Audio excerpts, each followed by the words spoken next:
It's 5 o'clock.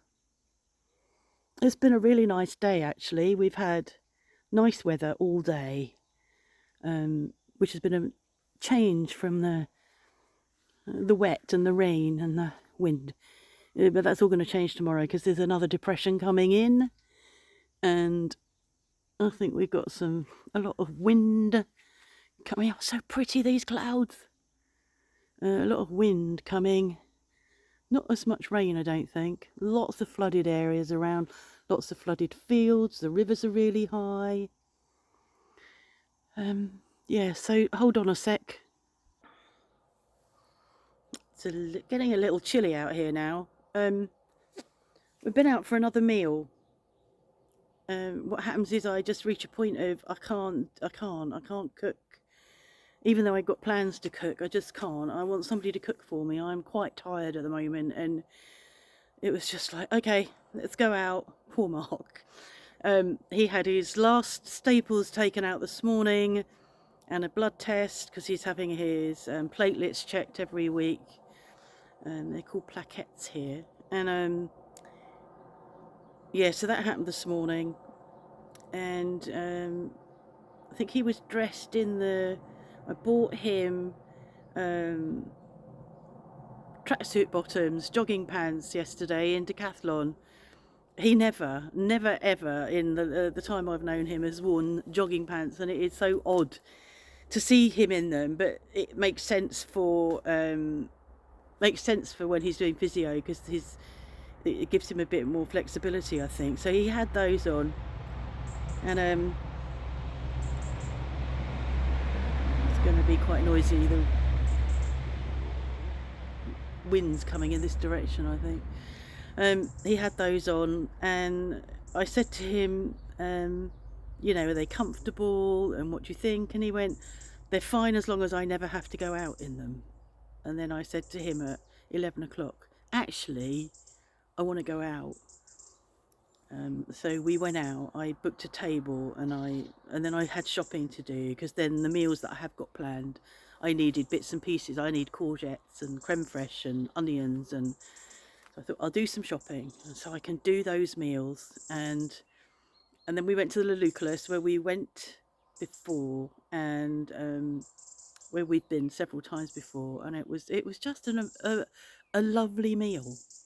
It was a smoked salmon salad to begin with, but a real decent quantity of salmon. And then it was a duck leg, which was sort of as soft as duck confit, and gratin dauphinoise. He made me laugh. He sat there. He went, "Oh, this is a good way to cook dauphinoise." And I thought, yeah, I aim for that every time. I don't get there, but that's what I aim for. Some small cubes of celeriac and some salad, and then there was a chocolate fondant with a salted caramel sauce and cream. So it was really nice. A third of the price of what we paid on Sunday at Les Orangeries, and it's difficult to explain. It's not on the same level, but at the same time, it was more memorable than what we had on Sunday. And I feel bad saying that, because I sort of feel that I don't want to diss Les Orangeries, but when we first used to go there, they had a good chef called David Royer, and he, I don't know, moved on about 3 years ago, and then I think they got another chef, and I think it's just now it's Olivia cooking, and I don't think she's a trained chef, which is not a problem. But when you've got a hotel, you've got to keep going, and if you lose your chefs, you've just got to keep going. And I think that's what they're doing. And it was nice food, but it lacked finesse. And I've been watching MasterChef The Professional, so who's it, Marcus Waring, and it just lacked finesse, and it hadn't been like the sea bream that I had as my main course should have been the star of the show, and it wasn't, and whatever. So this meal today was about a third of the price, and really beautifully presented, and lovely. And I think they probably have about 60 covers at lunchtime, or 50 or 60 covers. So Mark was saying as he was paying, you know, how nice the meal was and it was simple but nice. And I went, it's simple if you're not the chef. It's so typical, isn't it, of somebody that doesn't cook? You know, it's not simple for the chef that's having to cook for 60 people. I mean, it probably is if that's your job. You know, if you know how many covers you've got to do, and most of the people that are coming in, which is 95% of the people coming in are going to choose the formula de midi, which is what we did. Then you know that they're going to get what they get, and it was nice. Invited Joe again late. Poor Joe doesn't do spontaneity. I don't blame her. She's working. It's a bit difficult. So I'm going to try and plan next week so that I can say to her, okay, we'll do this. It probably be Wednesday again, and actually so that she can plan to come out as well. Feels a bit mean, you know, half an hour before we're going to go and eat, say to her, "Oh, do you want to meet us there?" So I did a bit of shopping in Super, got my shopping, we ate. Both of us really tired, came home, sort of siested, but I didn't, and I was still tired. Bread needed the next bit of doing, so I did that. And then I reached up into the cupboard I was making myself a cup of tea. I made coffee for Mark, making a cup of tea, and reached up into the cupboard and really had to stretch for the last mug at the back of the cupboard, and it just made me cry, which is a sign of where I'm at the moment. I was just so frustrated with the stretch that I had to do to get to the back of the cupboard, and that I just got angry about being so fucking short. It's so frustrating to be so short. And I came and sat and spoke to Mark, had a bit of a cry, and I said to him, I don't understand it. I don't understand. I don't understand. We'll go into a shop and half the fucking products are over my head.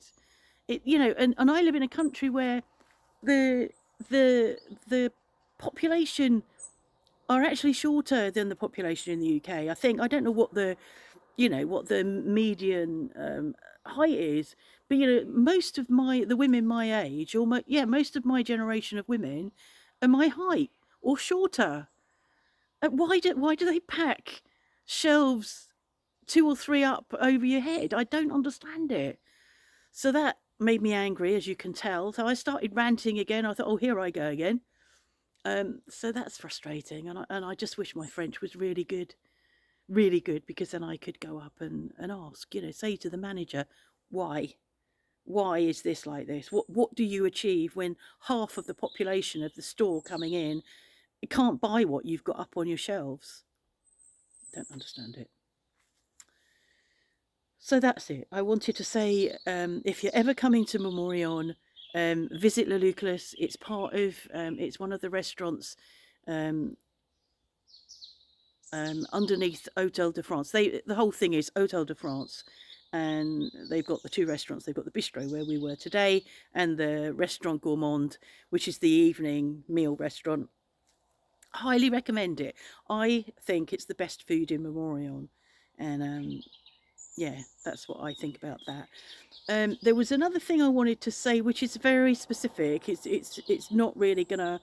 I don't imagine that any of you that talk to me, any of you that comment, this will mean anything to. But I have wanted to say that for those people, if there are some who are watching, who know us from when we were working in Kent, who remember us from when we were working in Kent, people maybe who we worked with when we were working at the day hospital in Kent, I wanted to say that we quite often think of you. We might talk about you and remember you fondly. I think it's important to know that. I know that there are some of the clients that we left behind when we left, that it was really hard for us leaving, and for us leaving them. They were a special group of people, and I just wanted to say that we do think of you, even 20 million years later. I'm trying to think when we left Kent now. We left Kent in 2006, so 17 years ago. But yeah, you're you're not out of mind. So I just wanted to say that, just in case any of you are watching. I can't mention your names because of confidentiality. I'd love to mention your names, because some of you, well, many of you were really important parts of my life, and I know I was yours. You know, that's not being arrogant. I know I was yours. It was a very special place that we worked in, and we did some really lovely work there. And I hope we were, we really helped you. And I know we did. I don't need to hope that. I know we did. And I know afterwards, there was a lot of difficulty with the management wanting to diss our work, and well, I'm not going to use the fuck word. Oh, sorry, I did, but you know what I think about that, and you know I would have thought about that, and some of you would have used that word with me. That's how good you were. You knew when to use it. So yeah, just wanted to say hello to you guys, and now it's nearly time. Well, it isn't actually nearly time for me to put the chickens away. But those beautiful clouds that I showed you are already drifting away over there, and over there there's black stuff coming over. Oh, and Jo said she saw going over earlier, lunchtime I think. It's that time of year when they start going south, so I haven't seen any. um, and some people commented on her post suggesting that they hadn't seen any, and the European flyway is quite wide, and we are on an edge. Here we're on the where is that? That's that way. That's there. We're on the western edge of it, so they don't always end up here. They're normally a bit further east, I think. And I just wonder whether the weather we've had recently may have pushed them off course a bit. I don't know, but we haven't really been around today much, and we weren't here when they went over. So I'll keep my eyes open, the ears open. You hear them first. It's better the other way round. I hear them when they're coming up the valley in summer. I can hear them some distance off and be out here ready for them.